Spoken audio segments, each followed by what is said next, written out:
So L&D head to HR head, I asked this question early in the morning, and how do we help L&D heads or HR heads to become a future CEO? But let me start from the beginning.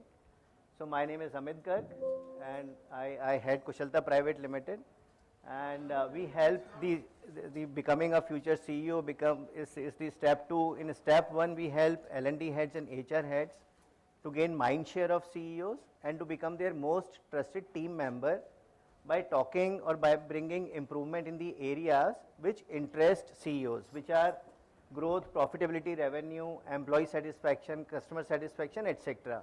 Unfortunately, CEOs are not interested in knowing the number of trainings done by us, the number of MDPs or the number of certifications.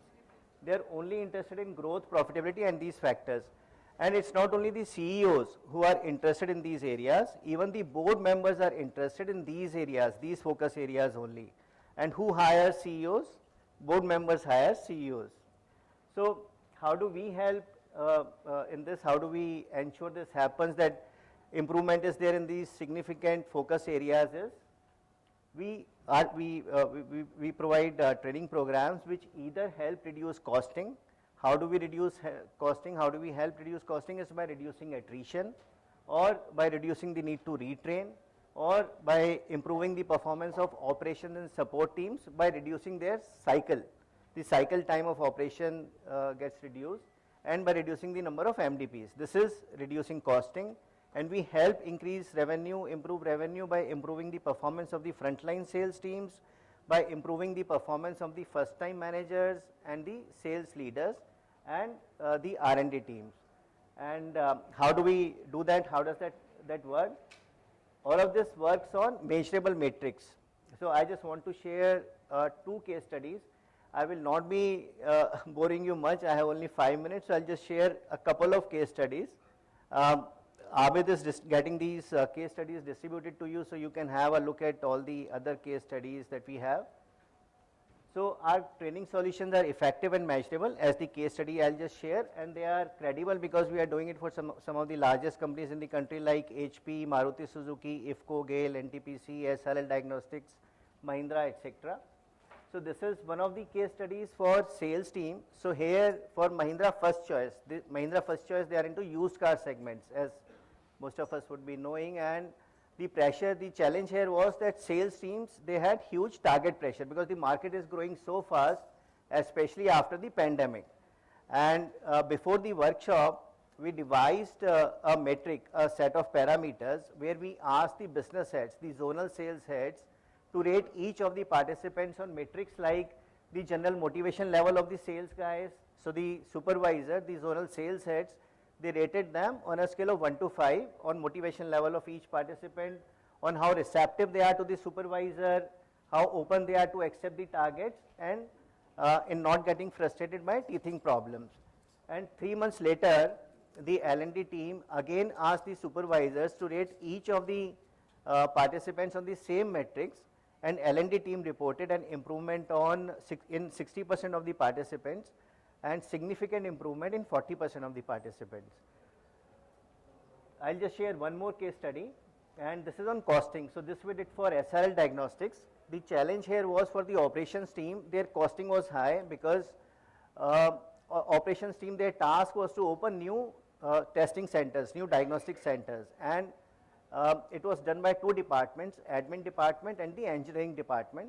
And the individuals or managers, leaders in these departments were not taking ownership. They would try to pass the work, let the other department finish their job, and then we'll start our work, which was causing delay.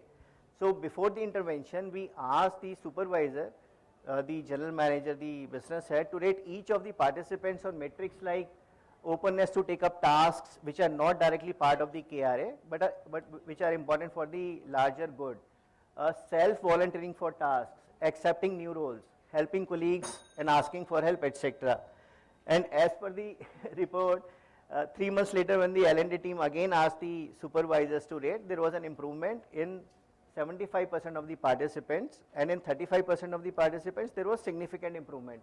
And 8 months later, when we asked the business head that how has it impacted his profit and loss statement. So he said his costing is down by 25% as compared to last year.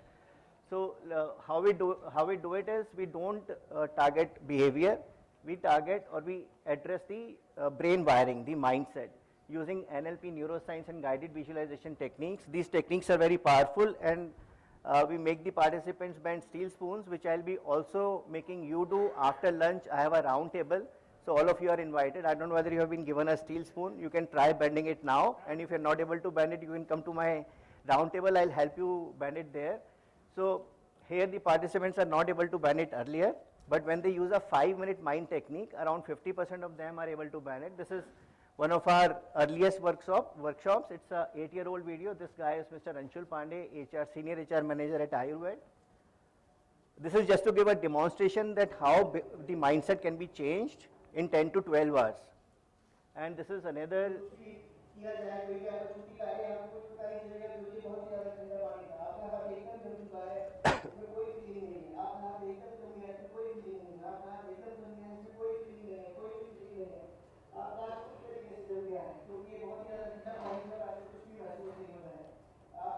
This is again a demonstration. We don't do it every time.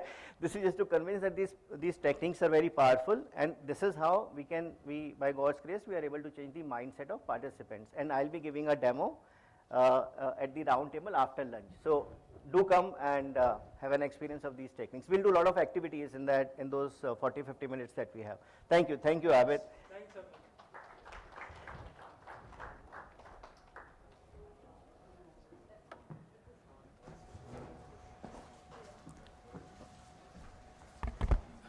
We had an exciting session on the mind-bending activity with Amit in Bombay. He had a larger session out there.